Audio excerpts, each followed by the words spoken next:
శ్రీ సూర్యనారాయణ స్వామివారి ఆశీస్సులు అనుగ్రహం మీ అందరికీ ఉండాలని ఈరోజు పితృపక్ష మహాలయ అమావాస్య సందర్భంగా మీరు మీ ఇంటిలోనే ఉండి చక్కగా గతించినటువంటి మీ తాత ముత్తాతలకు మీ పితృదేవతలందరికీ కూడాను ఇంట్లోనే ఉండి ఈ చిన్న పరిష్కారాన్ని చేసుకుంటే గనక, ఎందుకంటే అందరికీ పూజలు చేయించుకోవడానికి దూర ప్రాంతాలకు వెళ్ళి డబ్బులు ఉండకపోవచ్చు.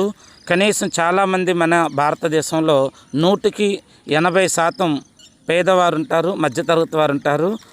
వాళ్ళందరూ కూడా భారీగా సుదూర ప్రాంతాల్లో ఉన్నటువంటి పుణ్యక్షేత్రాలకు వెళ్ళి ఈ పితృపక్ష మహాలయ పూజలు చేయించుకోలేరు. కాబట్టి వారందరూ కూడా మీరు మీ ఇంట్లోనే ఉండి చిన్న పరిష్కారం చేసుకుంటే మీరు ఎక్కడికి వెళ్ళనవసరం లేదు.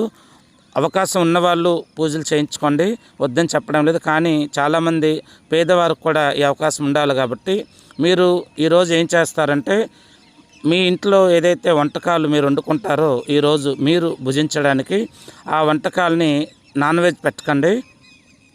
ఆ వంటకాలని మధ్యాహ్నం 12-1 గంట మధ్యలో మీ ఇంటిలో, మీది చిన్న గది అవ్వచ్చు, పెద్ద ఇల్లే కావచ్చు, బంగ్లా కావచ్చు, మీకు సంబంధించినటువంటి మీ ఇంట్లో మీ ప్రదేశంలో దక్షిణ దిశలో మీరు నిలబడి ఒక విస్తరాకు వేసి ఆ విస్తర్ని కొంచెం నీటితో శుద్ధి చేసి మీరు వండుకున్నటువంటి ఆహార పదార్థాలన్నీ కూడాను ఆ విస్తర్లో వడ్డించండి. వడ్డించి మీ పెద్దలకు ఒక గ్లాసు నీళ్ళు సమర్పించి, ఇంకా వారికి ఇష్టమైనవైనా ఏమన్నా ఉంటే మీరు చేయగలిగితే చేయండి, లేని పక్షంలో మీరు భుజించే ఆహారాన్ని పెట్టండి. మీ పెద్దలకు నమస్కరించండి.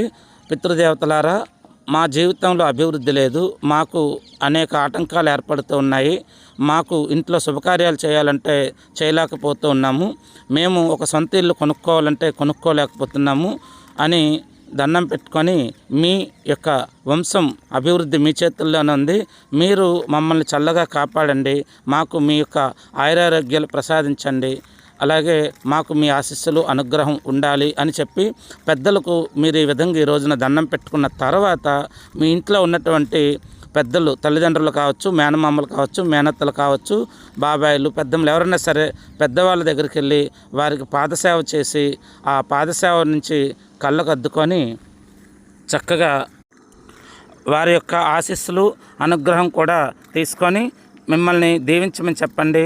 అలాగే మీ యొక్క పిల్లలకు ఆశీస్సులు అనుగ్రహము ఇప్పించాలని మనస్ఫూర్తిగా మీ ఇంట్లో ఉన్నటువంటి పెద్దలనే మీరు నమస్కరించి పాదాభివందనం చేయండి.